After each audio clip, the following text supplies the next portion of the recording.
this time on behalf of Samaritans and to deliver this presentation on inequality, mental health and suicide risk as Executive Director of Samaritans in Wales. And we have some of my fellow Samaritans here. We've got the Director of Cardiff branch there, and I'm not sure if we've got the Director of Swansea. We have got the Director of Swansea branch, some of our fantastic volunteers.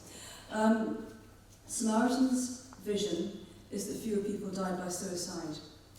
Suicide is not inevitable, it is potentially preventable. The causes of suicide are complex. We heard about some of that earlier when we talked about gambling. You know, there are many factors which are involved. We do know that it is both a gender and an inequality issue.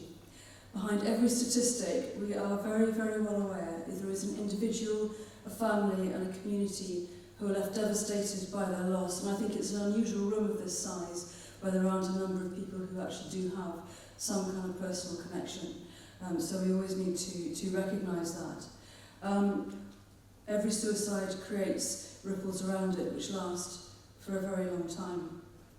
Whilst the causes of suicide are complex, there are risk factors which increase the risk of suicidal ideation and completed suicide, and high-risk groups who are more likely to be subject to those risk factors. And at Samaritans, we believe that effective suicide prevention must be based on prevention and early intervention. And we heard about some of the importance of that just now, so that we can minimise the amount of people who reach crisis point at the other end of the scale. We must embed a public health approach to suicide by placing a primary focus on prevention rather than cure alone. In order to embed effective prevention and early intervention in Wales, Samaritans Cymru looked at some of the causes and social determinants of poor mental health. And in doing this, we align our work with some of the high-level outcomes of the Together for Mental Health programme, particularly the aims of reducing inequalities and increasing access to preventative measures. And with this in mind, we've looked at some of the latest suicide statistics for Wales. Okay, I'm just going to run through these. They cover the statistics from 2018, which are the latest release. Suicide statistics for the UK as a whole are not routinely published together by any organisation other than by Samaritans. So the figures are these, that 349 people took their own life in 2018. 272 or 77% of those were men, 97 or 28% were women. Men aged between 40 and 44 currently have the highest suicide risk. Men remained around 3 times more likely to take their own lives than women across the UK. And what we noted in the last year's figures was that whilst across the UK, not the 2018 ones, the one that came out the year before, there was a downward trend in suicide amongst men when you took the UK figures together, but there was no downward trend in Wales. Unfortunately, that downward trend hasn't been sustained in 2018.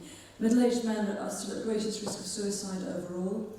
In the UK, suicide rates increased in women aged 45 to 49 years. And over the past 2 years, the female suicide rate also appears to be increasing in Wales. Most significantly, for today's focus, many local authorities with the highest levels of deprivation in Wales continue to have high levels of suicide. So one of the things that is evident in the Welsh data is that some of the highest rates of suicide are in areas of socio-economic deprivation. The highest rates are in areas deemed to be the most deprived according to the Welsh Index of Multiple Deprivation. And it's crucial that we look to each local authority area and assess the individual, social and community makeup of that demographic in order to assess why certain areas remain persistently high on the list.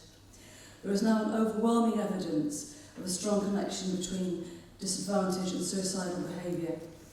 Areas of socio-economic disadvantage tend to have higher rates of suicide, and the greater the level of deprivation experienced by an individual, the higher the risk that there is.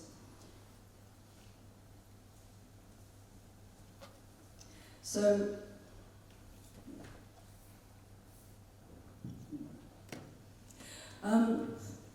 in 2016, the Samaritans commissioned 8 leading social scientists to review and extend the existing body of knowledge on the connection between disadvantage and suicidal behaviour in the UK.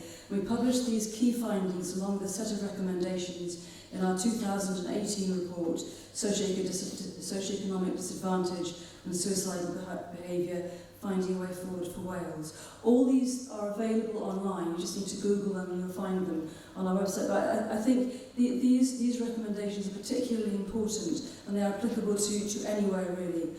So some of the key findings are suicide risk increases during periods of economic recession, particularly when recessions are associated with a steep rise in unemployment, and the risk remains high when crises end, especially for individuals whose economic circumstances do not improve. There is a strong association between area-level disadvantage and suicidal behaviour. Admissions to hospital following self-harm are 2 times higher in the most deprived neighbourhoods compared to the most affluent. Multiple and large employer closures resulting in unemployment can increase stress in a local community. They break down social connections and increase feelings of hopelessness and depression, all of which are recognised risk factors. And that's why we try to raise awareness of sources of help, not just when jobs go, but when they're under threat, and it's an important thing to remember. The risk of suicidal behaviour is increased amongst those experiencing job insecurity and downsizing.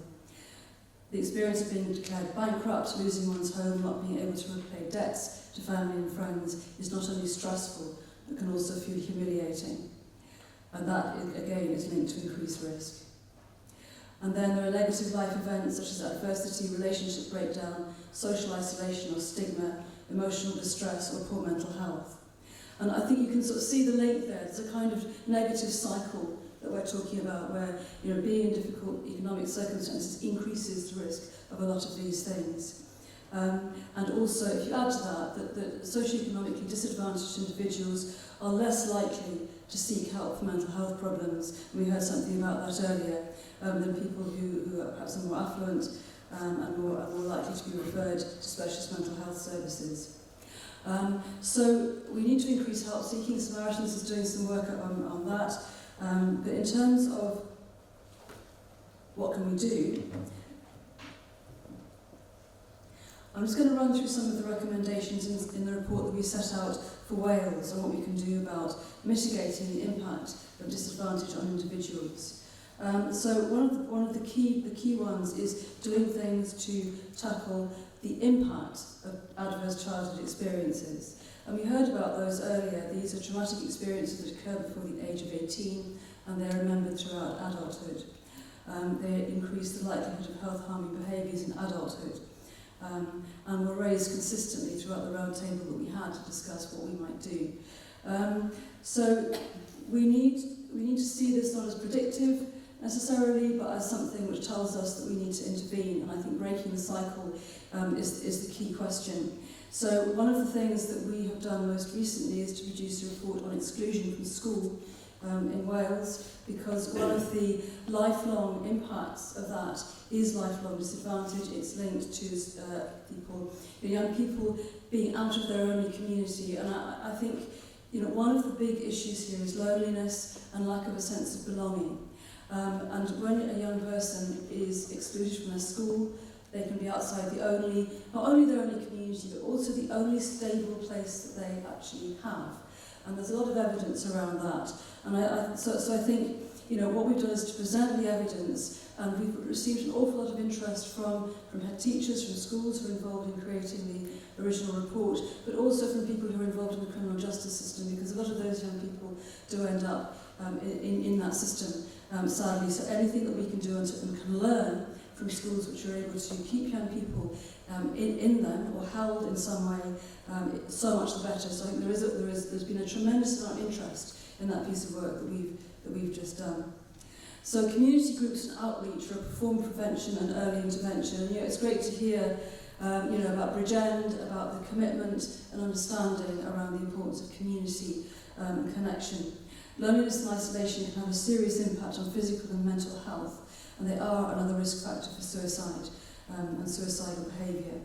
So we need to see community groups as a form of prevention and early intervention and put them in that really important box. They really matter, this way of connecting people. And I've got a favourite book actually on this subject, and I saw someone called Darren McGarvey speaking, and he wrote a book called Poverty Safari. Darren grew up, I don't know if anyone's read it, or yes, and Darren grew up on a housing estate in Glasgow, and he's now a rapper better known as Loki. But he talks about the way he grew up, and there's a great little section that I read and I thought this is brilliant. But it was about how important stable places actually are. So, you know, community centres, libraries, which aren't sort of community centres, but actually are quiet library spaces, schools, which are a stable place, trusted adults. And when you read it through a personal account, it has so much more power, really. And I thought, you know, this is something we really need to hear, because we know that lack of that sense of belonging is such an important human need. We can skip over it all too easily, because most of us here have it, many people have it, but there are quite a lot of people who simply don't.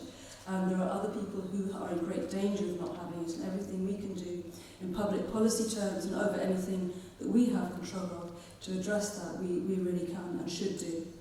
So community groups are really important. And then the last point is just to make that point again about inequality, that we really need to mitigate the impact of poverty on individuals.